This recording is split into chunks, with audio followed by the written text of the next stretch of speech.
I'm a recovering Eeyore, that sad donkey from the Winnie the Pooh books. Like that was really my identity for so many years. I was the smartest girl in class, and I knew it. Everybody else knew it. Like, I was a theater person. If you had asked me to introduce myself when I was 17, that is what I would have said. The wonderful thing about acting in particular is that you get to try on different people. When I was 17, my drama teacher died of AIDS. Losing him threw me hard toward depression and sadness. It was awful. Luckily, nothing besides getting diagnosed with MS has shaken my world. I have had gradual mourning periods of my ability to walk without assistance, moving from walking with a cane to walking with a rollator, moving from a 2-story lovely townhouse to a single-story, slightly less lovely, but still pretty great condo. You know, pick your favorite way to deal with. And then I take a deep breath and I figure out what I can do. Could it point to a time in your journey where you said you really could sense the shift? You could really sense you stepping into this iteration of who you are now and how you see things. When would you say that was?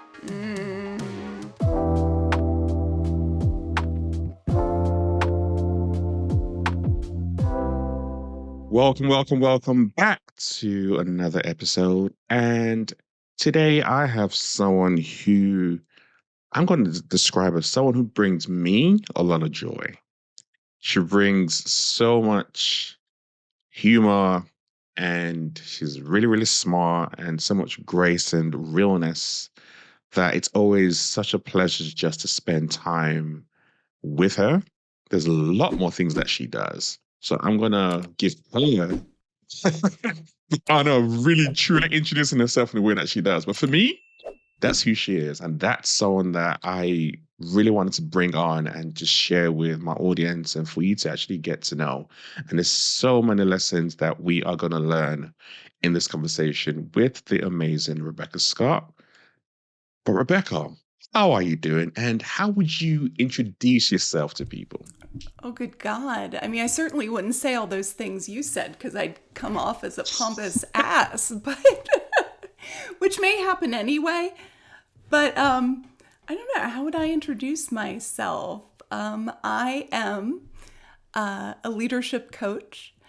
I am an enthusiastic latecomer to the world of leadership consulting. And like actually teaching and learning about leadership. I was one of those jerks who thought, oh, you're just a leader or you're not for years. And I think more than anything, I mean, so many people say, oh, I don't let my disease define me, but screw it. It really does. I've had multiple sclerosis for 20 years and it's changed my life in really shitty ways and kind of cool ones too. And I think being able to hold both of those things has really changed who I am in, I think in a pretty good way. And, you know, I'm a recovering Eeyore. You know, that sad donkey from the Winnie the Pooh books. Like that was really my identity for so many years. And it's still, I mean, the Eeyore is still strong in me, but I'm figuring out ways to not lean so hard into that. So I have more fun, and hopefully the people around me do too. So that's some stuff. Did you give yourself that tag, recovering Eeyore, or even the Eeyore identity, or was that something that someone gave you? The recovering part I have bestowed upon myself, I think through hard work. Good. And also just growing up. But yeah, the Eeyore, I feel like it is kind of natural to lean toward Eeyore, to lean toward, oh, everything's kind of dumb and nobody really likes me, or that sort of an attitude when you're a teenager. Like that I think is pretty easy to come by. And I think I started identifying with Eeyore, and then like people would just give me Eeyore stuff. So like every year when I decorate the Christmas tree, I am stunned that I have like 10 Eeyore ornaments.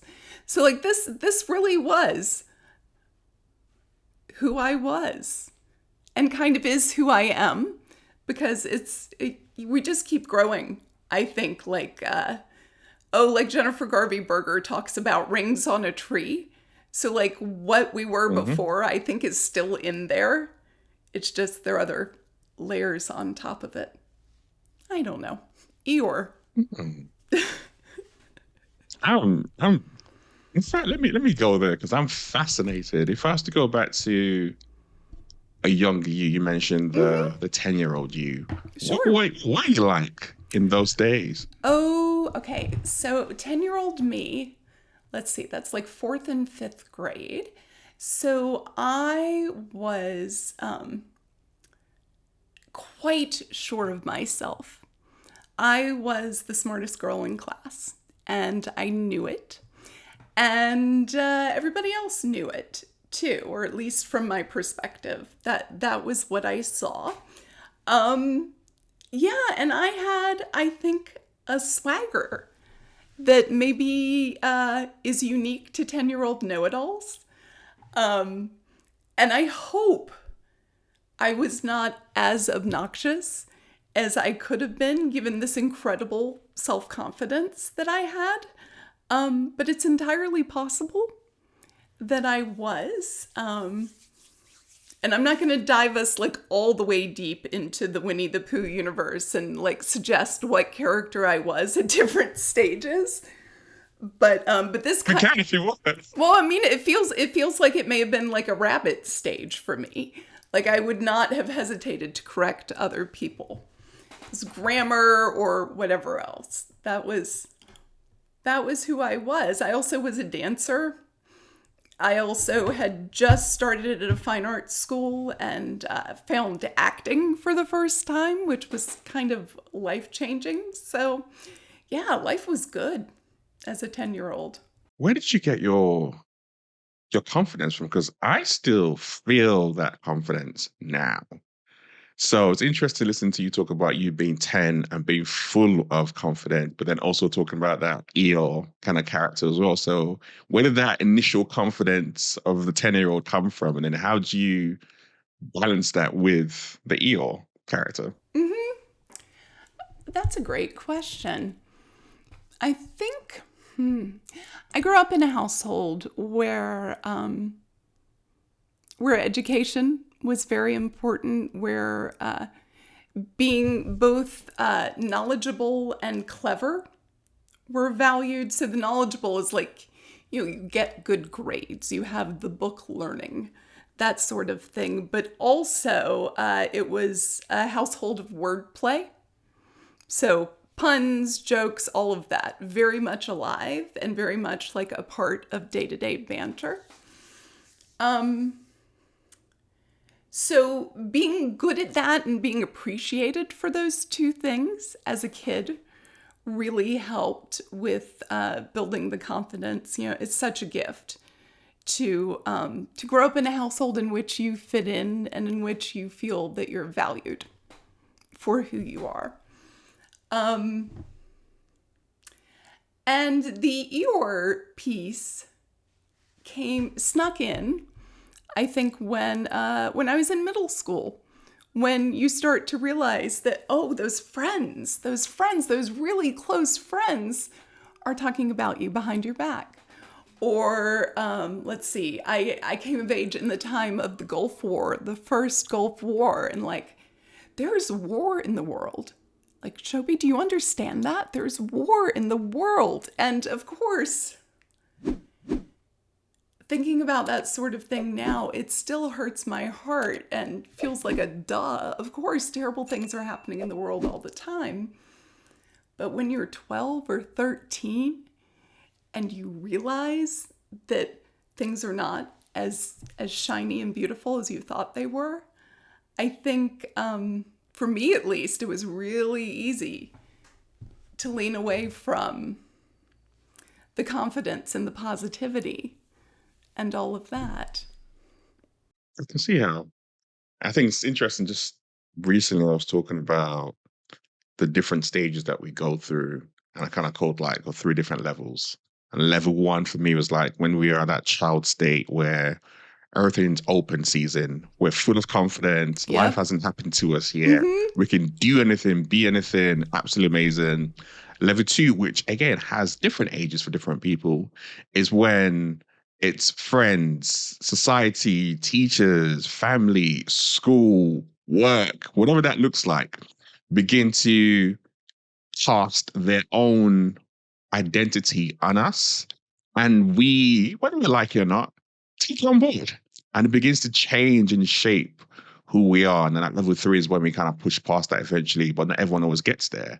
So it's interesting to see how you kind of say that and talk about that and see that impact that people can begin to have and shape children, let alone adults, as we kind of evolve and grow. Oh, yeah. Well, and learning, getting some book knowledge about adult development theory, which is, those kind Mhm. of three, sometimes more stages, rocked my world in like such a gorgeous way when I first encountered it because I don't think I had given enough thought, or at least as much thought as I wanted to who I wanted to be. I think up until really like looking at, oh, am I making sense of who I am and my choices in the world from Rebecca's perspective, or Rebecca's perspective plus her parents, plus her sisters, plus my peers, plus the people I used to work with, layers and layers and layers of people who have helped to make me me and help form the way I see the world in really great ways, but at the same time, sometimes in really limiting ways.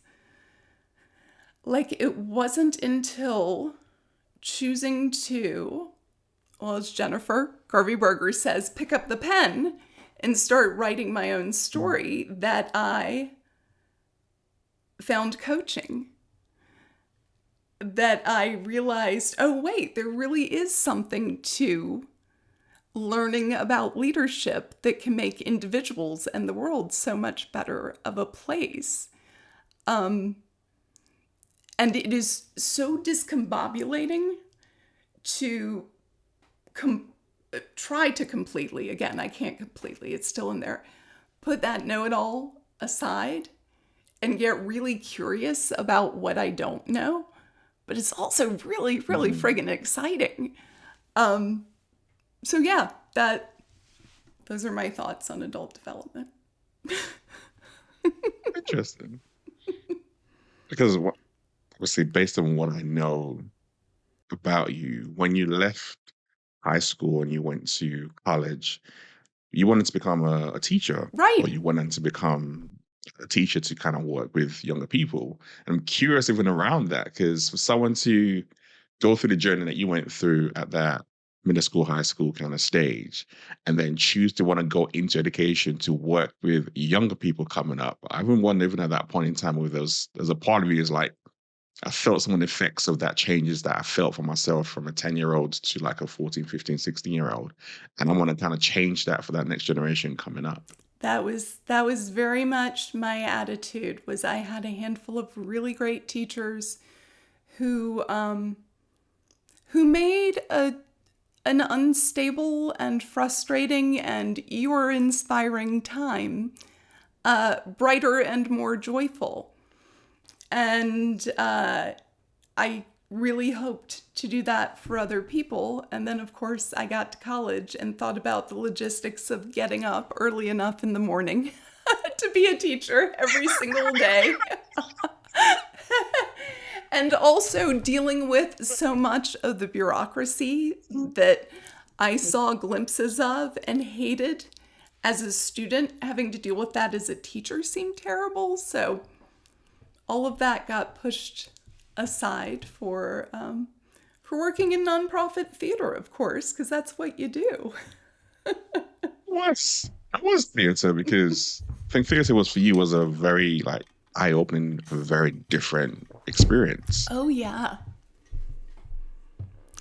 Well, there's so many. I mean, like we could talk for 4 hours. I could talk for 4 hours about theater, and how theater can be tied to adult development and all kinds of other things. But I mean, the wonderful thing I think about acting in particular is that you get to try on different people, different viewpoints, get to really inhabit someone else. And it was such fun, but it also was so important. It was so, like, the work I was doing in the theater was just changing the world. It wasn't changing anything, except maybe my viewpoint, except maybe a handful of people who came to a show and thought, oh, that was interesting. But yeah, but it was something I could connect to really deeply and identify myself like that. I mean, you want to talk about that stage 2, level 2 of development, where you define yourself by what's outside of yourself. Like, I was a theater person, first and foremost. If you had asked me to introduce myself when I was 17, that is what I would have said. Hmm. That's interesting. Mm-hmm. So it was a very strong identity for you. Oh, heavens, yes. Yeah. It was everything. And I can say, like, I mean, phrasing this as your feels reductive, but one of the things that that completely changed me was that when I was 17, my drama teacher died of AIDS, or complications farther along. He died of AIDS. I had been working with him since I was 12, and as I said, like that, if somebody had said, "Who are you?" I would have said, "I'm a theater person. First and foremost, I act. My life is theater." Yeah, and losing him threw me hard toward depression and sadness and all of that, to the point where, as is often the case when you find yourself in that sort of state, is finding the joy, or even being able to recognize the joy when it was right in front of me. It was just hard. It was so hard. Yeah, that's tough. That's tough to go through now, let alone Oh, heavens, at yes. a young age. Yeah, yeah. And I guess I'm curious, how did you find the joy eventually, and what are some of the things that people can learn who are still trying to find joy in their own lives from your experience at that point? I think the first thing I did that I don't feel like I had a lot of choice about at the time. I feel like I have significantly more choice now at this age, 30 years later, Lord help me, is I went through it. Like, I didn't try to not feel all of the feelings that that I was going through. Again, almost none of which were joy. It was just sadness and hard, and I don't know that hard is a feeling, but there it is. It was awful, and I didn't turn away from the awfulness. And I think that's a luxury for teenagers. When you're a teenager, you can sometimes, not always, but sometimes just let the world stop and lean real hard on the grown-ups in your life and the other people in your life. And you don't have to think too hard about, like, how you're burdening them or troubling them or anything else, because you're a teenager and that's not the way you think. Now that I'm a grown-up-ish, who has other big hard things. Luckily, nothing besides getting diagnosed with MS has shaken my world the way that initial loss did.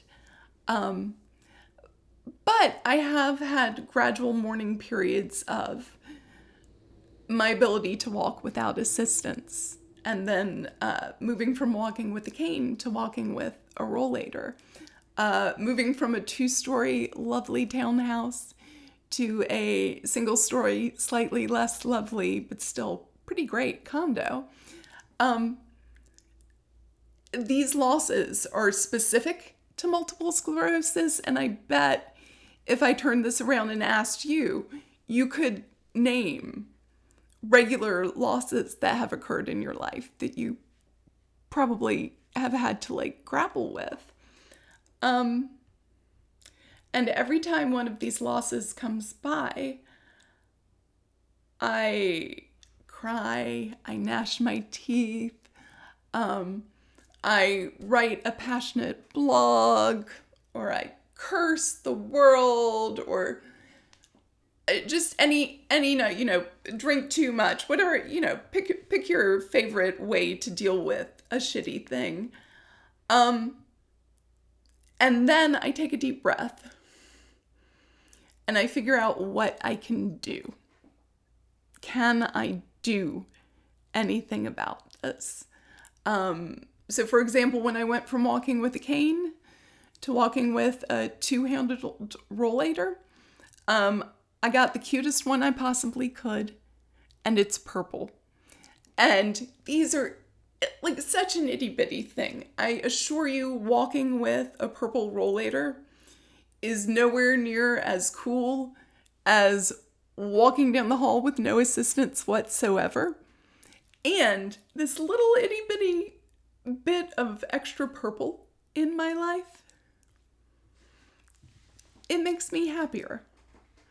Not like knock down, drag out, woohoo, life's a party happy, but like, yeah, I friggin' love this rollator. People stop me on the street and say, where'd you get that? My mother would love that. My grandma would love that. And part of me dies because, oh, your grandma would love that? I'm just in my 40s. And like, how lovely that I can bring that tiny bit of joy to other people who are losing little pieces of who they used to be. That's pretty cool. It's pretty cool. And it's something around being able to find, what I'm hearing is that small things that mean something to you in the midst of the pain, the chaos, the sadness. And that's how it starts. And I think a lot of times people, especially in the world we live in, people think it's this big bang, boom, you've arrived, you're a lot more happier, the sadness goes away. And actually, you're like, no, it takes time. You go through it. But part of going through it is just taking your time with it. Yeah. And navigating with it. Absolutely. And, finding those tidbits of joy when you can. I know I've mentioned this to you before. I call this microdosing joy. So it's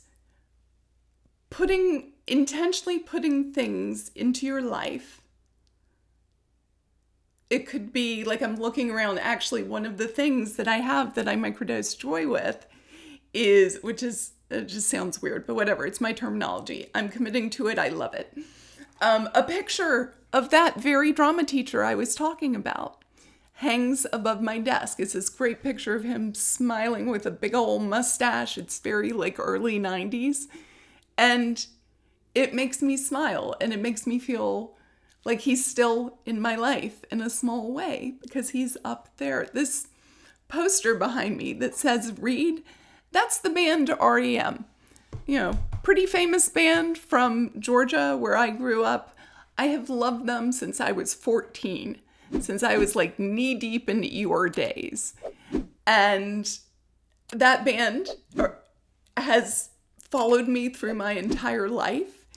And that poster was hanging in libraries when I was a kid. And I loved it. And I got a reproduction of it. And it hangs in my office. And every time somebody asks about it and I get to tell the story about it, bing, another little bit of joy enters my life. Microdosing of joy. I remember the first time you told me about that concept, I was like, that sounds amazing. Because there are things that we can create. And for me, it's that piece. It's you taking back control of yourself, your environment, and doing things intentionally rather than waiting for external factors, which goes to happiness, to make a difference on you. That journey is internal, and you get to figure out what that looks like and feels like. And that for me is it's a beautiful thing to be able to do. Yeah, it's pretty cool. I wonder for you, I know you probably haven't spent as much time thinking about this idea as I have, but like what I think inevitably many people already have set up their environments. If, if you're able, if you can paint a wall or put a nail in a wall, Hmm. or even smaller things like what do you keep on your desk? Even like I'm a pen junkie. I love a good pen. So like if I can write with a good pen, I'm going to appreciate it in a different way. So what are those things in your life, Shobi? Um, for me, one of them is actually art. So as you can see behind me, I've got this big painting there. And then there's one directly behind me as well that you can't see quite clearly. But those two elements always bring me joy and make me smile. This one in particular reminds me of the richness and the mosaics of who we are as people. And we have Mm, so many vibrant colors in our lives that a lot of times we just paint in black and white rather than in the mm-hmm, richness of the color array that we have. And it's a constant reminder to be able to tap into that mosaic. And the one directly behind me is one that my family got me for my birthday. So anytime I see them, I just smile and reminds me of the love and the joy that I have. So between my faith, the mosaic, and the family right there, those are three major elements of who I am that constantly remind me of what I'm doing, why I'm doing it, how I show up on days when things are just tough and I'm really, really tired. I literally go across my office and I sit down and directly stare at that picture. And it just helps. It just makes me feel good. If something stressful's happened, it just brings me down and calms me down. So those are intentional things that I've done to set up my office in that way and position them in that way as well. Because I spend a lot of my time on screen when I'm coaching or workshops, whatever. So even when I'm working with a client, I can still see them. So it's for me, it's those things. I love that. I wonder too. So I know you post frequently on social media. What's your relationship to social media in terms of as a consumer? As a consumer nowadays, it is less and less actually. Um, One of the things that I have recognized that it is very easy for other voices to fill your psyche.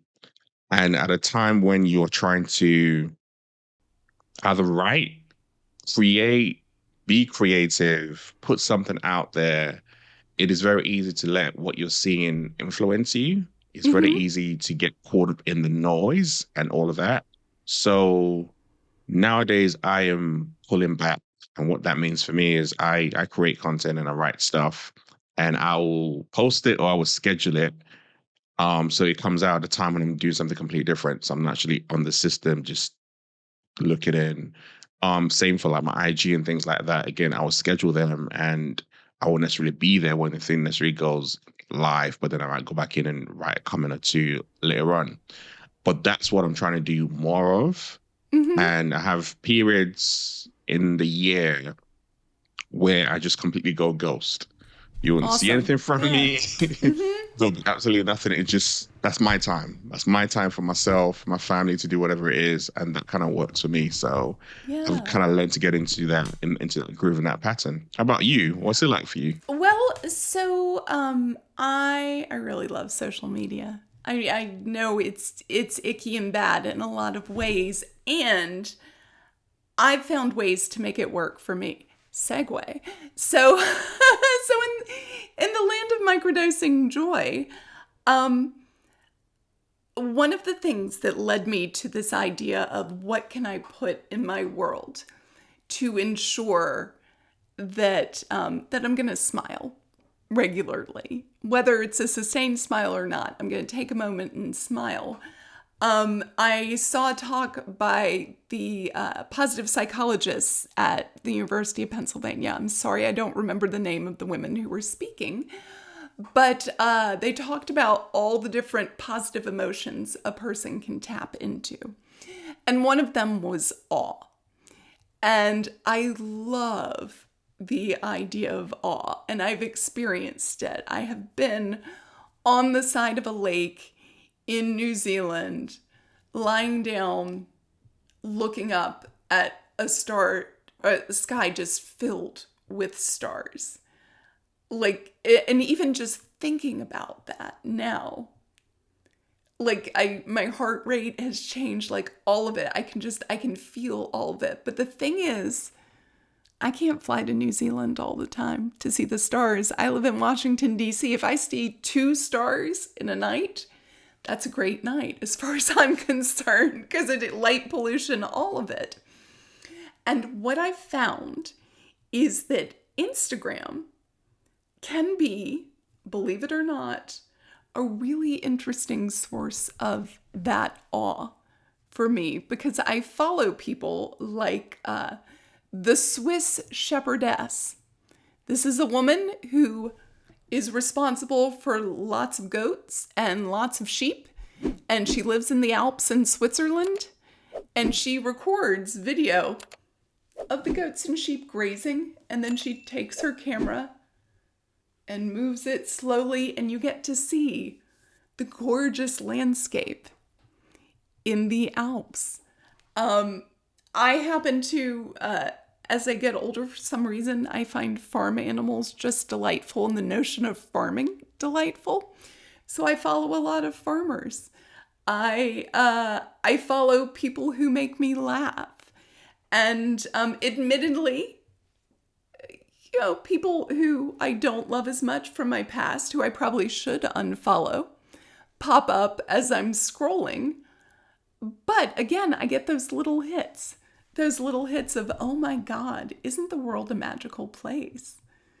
In addition to, oh my God, I wish I had the body for that swimsuit. And all the other things you see as you're scrolling through. Yeah, this is. I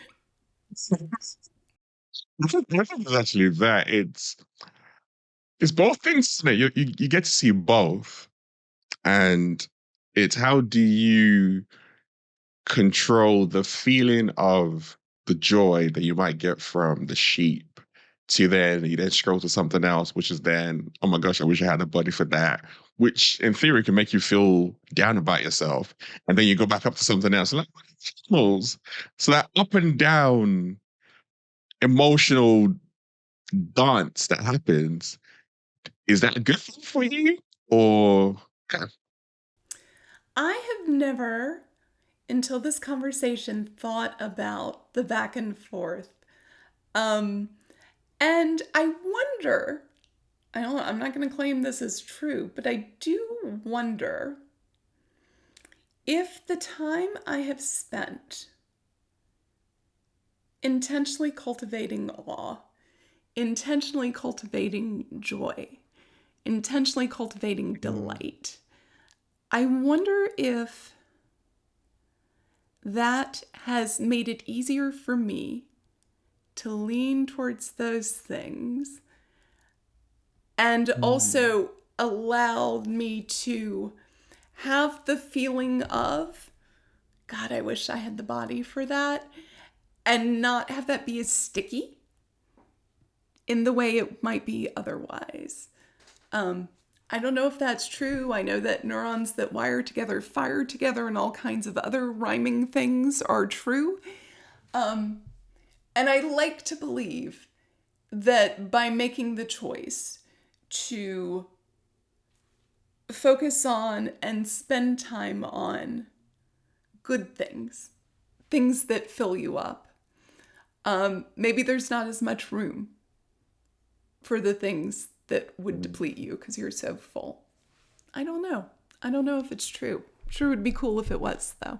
so you sound very much like a wise sage.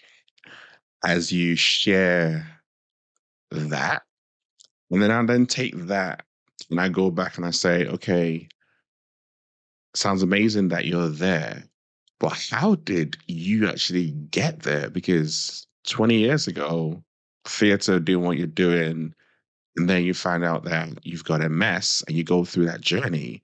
Like that, I can only imagine was a very challenging period from you where you question so many things around who you are, your identity, what your life's going to be like, and all that kind of stuff.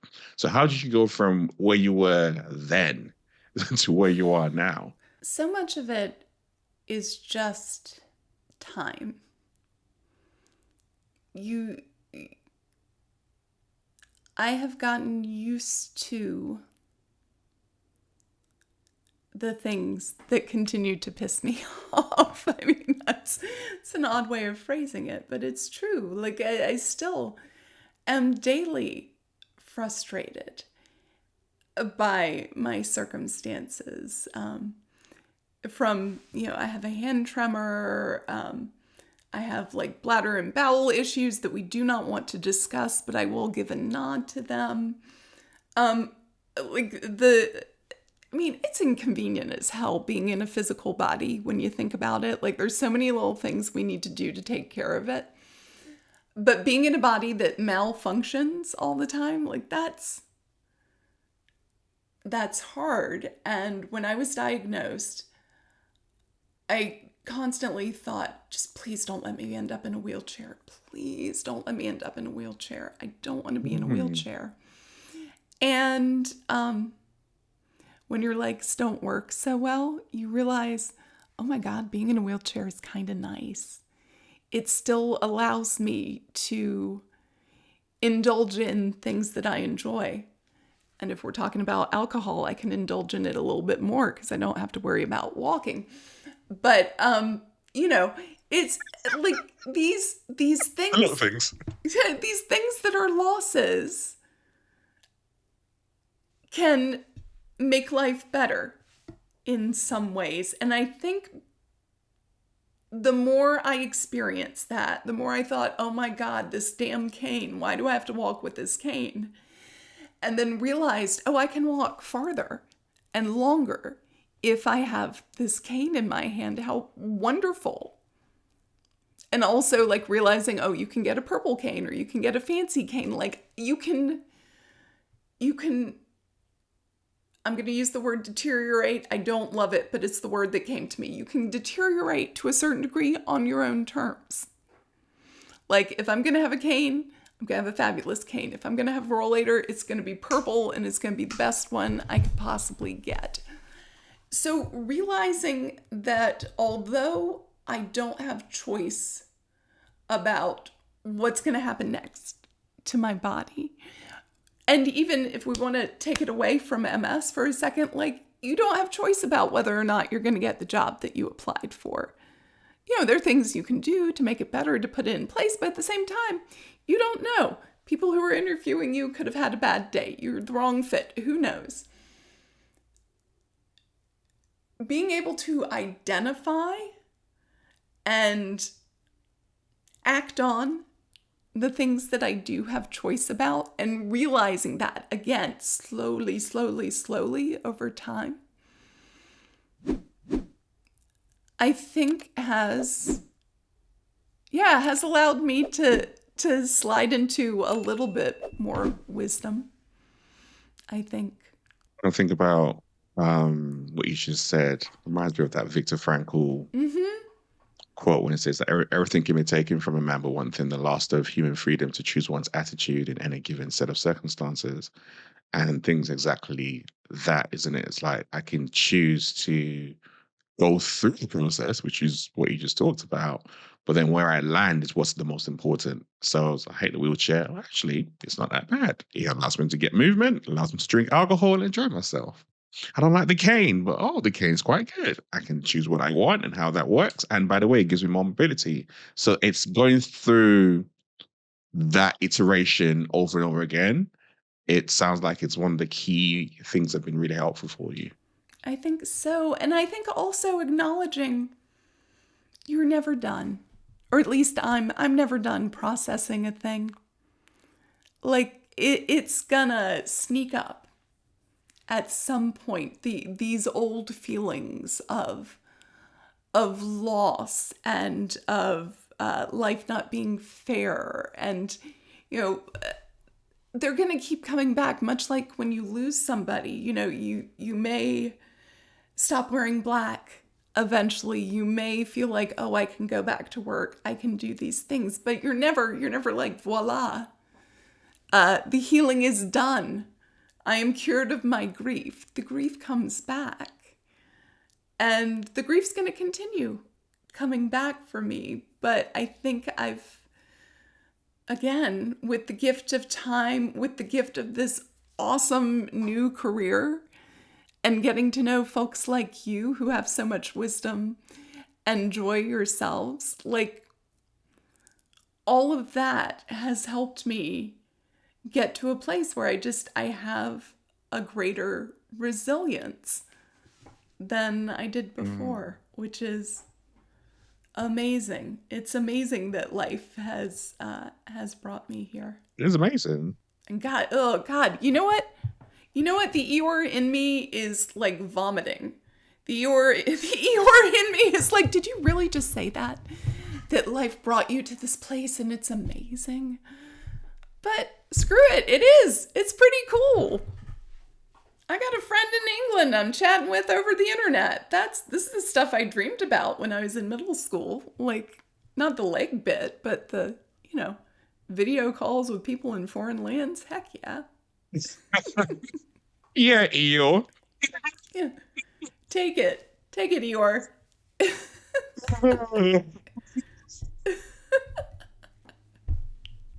I think it's been, when you talk about resilience, when I see you go from theatre to being an EA to becoming a coach and being able to lean into, like, we're not done yet. There's so many parts of who we are that if we choose to live life, we discover what they are. If we choose to lay it down, we don't. And that's one of the most powerful things that you always give me every time I speak to you.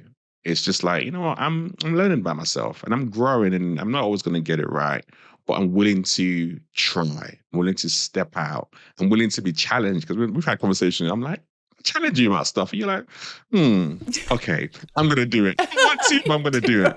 You have that willingness and that spirit to step out of your comfort zone, which not everyone does. Yeah, that's interesting. I wonder if getting shoved out of my comfort zone by that same amazing life that that is not always amazing in delightful ways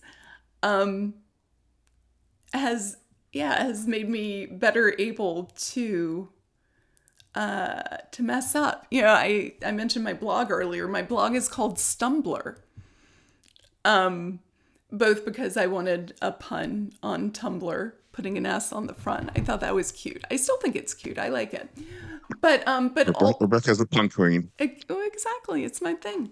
But also because I physically stumble through life now, and I am more willing to stumble through conversations like this.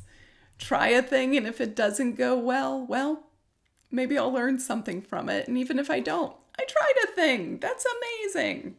I could point to a time in your journey where you said you really could sense the shift. You could really sense you stepping into this iteration of who you are now and how you see things.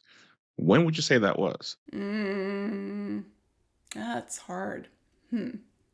I think the shift started maybe a month into my time at Cultivating Leadership, when, as you mentioned, I came on as an administrator and had not believed, again, in leadership consulting, thought coaching sounded like a racket. I came in as a skeptic, but a skeptic who was like ready to maybe have her mind changed. because all of the people seemed really cool. So I was like, all right, well, if these people, these smart, cool, articulate people believe in this stuff, maybe I should give it a shot too. And I knew for a fact, going back to what you and I talked about earlier about 10-year-old Rebecca, I knew for a fact I was not the smartest person in the room, like ever, in these conversations. And I loved it. I loved it. Suddenly it occurred to me, oh my God, I have so much to learn. How great is that? I mean, yes, did it still make me queasy when I had to speak up initially? Does it still make me queasy sometimes now when I send an email to all these brilliant people that I work with? Absolutely. And I've grown from it. And yeah, I wish somebody had told me sooner, you know what, being the smartest person in the room is fun for a little bit, but you're not going to grow from that. Because, I don't know, I may have taken more chances sooner. What would you have done? Oh, Lord. I don't know.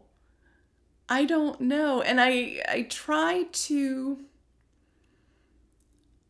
I'm not entirely a no regrets person, but I'm also like a what's past is past person as much as I can be. But I don't know. I might have sent a tape into public broadcasting in the United States to see if I could get a cooking show, which had always been my dream, to have a public broadcasting cooking show. Not that Food Network fancy nonsense. No, I want a basic, like, sitting behind a counter with a pile of food, just talking about what you like to make and why, and here's how you do it. So, I don't know. I might have done something like that. I might have tried to be an actress. I don't know. And I don't think either of those things would suit me near as well as what I do now. But who knows? You still cook, don't you? I do. Not as much as I would like. My stamina is poor and manual dexterity is also poor. But I do cook still sometimes. And I love it. I love it. Like, food is my only hobby. Only hobby. I think so. I read, but if I'm given a free moment, I'm probably watching a cooking show, looking at a recipe book, reading a food magazine online. Food and kitchens are my happy place. A happy place. I have lots of happy places now. So I need to ask then. So what is your favorite meal then? Oh God. I think right now I've been thinking a lot about steak frites. I haven't had steak frites in a while, so that's, not a fancy piece of steak, but like a good marbled, like gonna be filled with flavor piece of steak with a big pile of French fries next to it, like really good French fries and a nice green salad. That sounds wonderful to me. In fact, I'm gonna see if I can get that soon. It's not something I would make. I think making French fries at home is a labor-intensive and smelly endeavor that will not go nearly as well as paying someone brilliant to do it for you. Yeah, I see that. Okay. And you mentioned purple. What is your I'm going to say a fascination with the color purple? I'm a big Prince fan, so that is part of it. I love Prince. Best concert I've ever seen. I don't know why I love it so much, but I really do. I mean, you can only see a small portion of it, but I have a purple chaise behind me in my office, which is a lovely place to rest and sometimes read the books on the bookshelf. I feel like it has a depth to it, and it just, I don't know, it just makes me happy. It's a good color. There are lots of good colors. I mean, Mm. you know, yeah, I was one of those. Oh, pink, gross. Girls wear pink. I'm not girly. What am I wearing today? Pink. You know. I'm saying that the color purple represents creativity and dignity and grandeur and peace and mystery. That's some of the things that kind of used to ascribe to purple. And those are actually words that I'll use to ascribe to you, especially that one Well, around thanks. creativity and mystery and those different elements. Like yes, that's what I Not could, grandeur. yeah. Well, thank you. That's lovely. It's I don't know. I don't know. It's a good life. More good than not. And the parts that are not we'll probably get through. I don't know. That makes me think of the bigger world. And I don't have great answers for the bigger world. But this world, this world, I think, yeah, small things can make big differences. And that's Mhm. a great thing to realize. And if someone was there listening to you and they're obviously inspired by what you have shared, and they're asking themselves, so is there a time limit to which you stay in dark places or chaotic seasons as you navigate MS and you navigate life? Is there a time limit or how do you do it? It's really a sense. It's, I mean, I would love to say, okay, give yourself 47 minutes to cry. And once you've been through 17.3 tissues, then you know you've done enough. And, you should replenish your body with a liter of water, twirl 3 times counterclockwise, and then you've grieved enough. Um, and I'm being intentionally absurd because it is kind of absurd to say, well, this is how long, and there. Oh, I was reminded of a thing that I believe a Buddhist teacher said, which is when you're having repetitive, ruminating thoughts of like, I can't believe I said that stupid thing earlier. God, I can't believe I said that stupid thing. One of the ways to stop yourself is to say, is this useful? Ask yourself, are these repetitive thoughts useful to me? And they could be. You could be in a moment where you're like, this is what I need. I don't know for sure if it would work for the, collapsing on your purple chaise or, piece of furniture of choice, beating your fists and crying about whatever injustice has occurred for you. I don't know that is this help or is this useful? Is this helpful? Query would work, but I think when you can lift up out of it and dry your eyes for a second and say, will it help me to do more of this? Or is it time for Mm. me to make dinner, to take a shower, to do those small everyday things that can sometimes help us get back to, oh, right, I'm a human and these are the needs I have, and then grow into something bigger. I don't know. That might work, but it really is tapping into your own internal barometer or whatever measuring device for these things and saying, is this still what I need? Is this going to serve me? And if you need, a full weekend of it, have at it, as long as you can resurface afterwards. Love it. I think it's a really good piece of advice, a really good question to be able Mm-hmm. to ask yourself to stop you in your tracks of that Mm-hmm. cycle, which is what happens to us. We just go around and round and round and round in our minds, and it definitely doesn't help us. It doesn't serve us. So it's a really, really good question. And as we come towards the end, I have two questions for you that come to mind. Um, if you could name three people, three people that you think people should know about, people who might have influenced you in one way, shape, or form, people you follow on social media who give you joy, that give you one of those microdoses, whatever that looks like, who would those three people be? So I don't know him. Golly, I wish I did though. Dan Harris wrote a wonderful book called 10% Happier.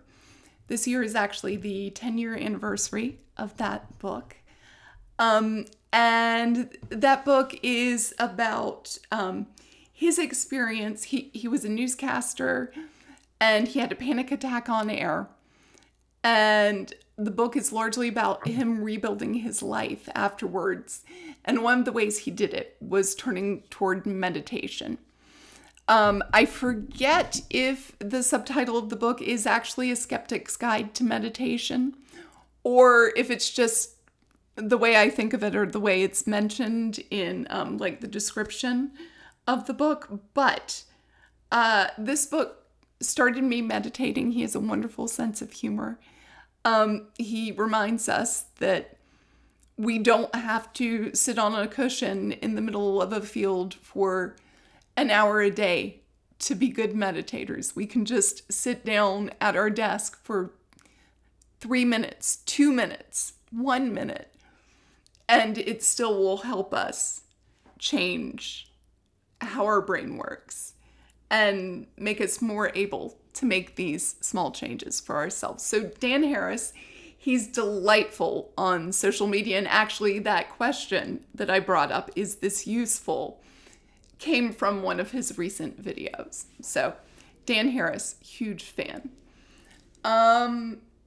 Golly, who else? There is, covering my office in books makes me predisposed to mention books quite a bit. There is an author named Matt Haig. I have enjoyed all of his books. By the way, Haig is spelled Haig. But he has a book called The Humans, which I haven't connected previously. So you're making me make all these wonderful new connections, Shobi. Thank you. The book called The Humans is about an alien who has been sent to America to assassinate a mathematician who has done something to figure out how people on Earth can communicate with aliens. Aliens see that this is happening. They're like, oh, hell no. We do not want to talk to these Earthlings. Thank you very much. So this alien's sent down to kill this guy and take on his body and then kill everyone who knew that this discovery was going to happen. But what happens instead? The alien falls in love with life on Earth. This is one of the most charming, fun, smart, and interesting books I've ever read. And one of the things this alien loves is peanut butter sandwiches. And I think he drinks white wine while eating them. And the joy he takes in that really gets to the essence of like what I want from my microdosing of joy. It's just these pure, small, kind of trivial moments that if you can tap into the delight that they bring you, they're elevated in some way. Like, how cool is that? So that book is called The Humans. Matt Haig. Matt Haig's a pretty good social media follow too. And then the final, I enjoy all kinds of comedians. I'm a little bit of a comedy nerd. And this morning I spent maybe 20 minutes over breakfast watching Ron Funches videos. Ron Funches is an actor and comedian based in the United States. He has a kind of amusing voice, and he giggles. And he's a large African American man who you wouldn't expect to hear this high pitched giggle come out of. And in addition to finding his jokes pretty hilarious, he can be slightly off color, but in a very kind way. So, your mileage may vary. Again, I'm a big fan.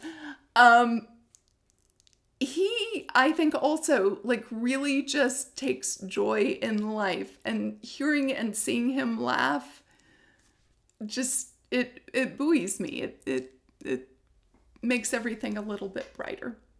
So there you go. There are three people. They were all dudes. If I had thought of this more carefully, I might have given you some ladies or non-binary folk or something. But there you go. 3 dudes today. Oh, good. I'll take it. 3 dudes. Yeah. 3 dudes to lead into and check out. And I guess my last question to you then be, how do you define leadership? How do I define leadership? Oof. Oof. I've watched your podcast. I know this is coming, and yet. This is not coming.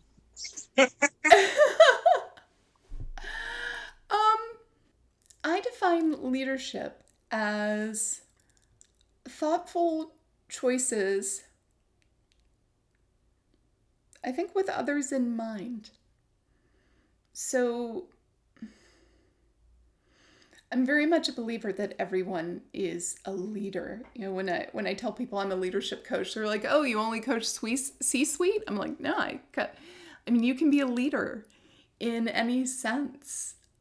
You can lead your family. You can lead yourself." And I think what I'm thinking of is good leadership. I think is really that making choices with the good of the whole in mind, whoever you are hoping to lead in that moment. And I think the other big piece of good leadership that is getting more recognition these days, but I think it always bears repeating, is good leadership is not infallible leadership. It is being able to say, "I don't know," being able to say, "I was wrong." Yeah, I just think that's so important, to be able to step into, "I don't know everything." Again, coming full circle from 10-year-old Rebecca, and tell me what you think, so we can all be a little bit better.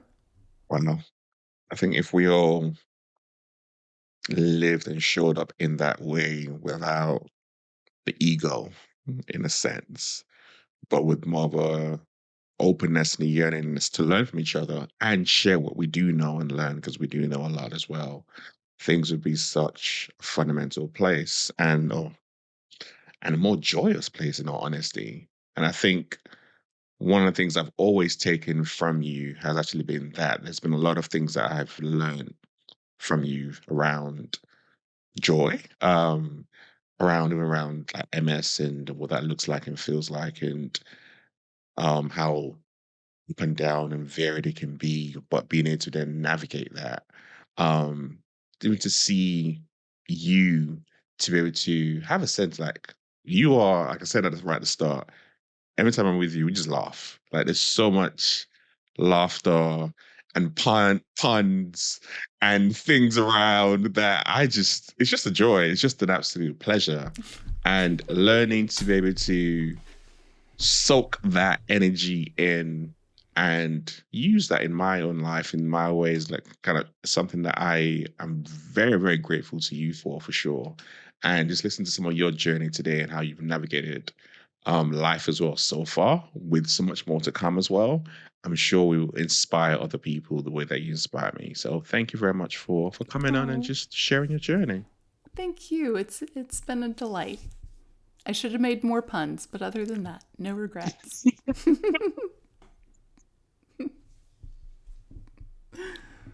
Hmm. Where can people actually find Stumbler? Oh, Stumbler. Okay, so Stumbler is STUMBLR.blog. There you go. Check it out. You would not regret it. And also check out Rebecca's LinkedIn. She puts stuff out there.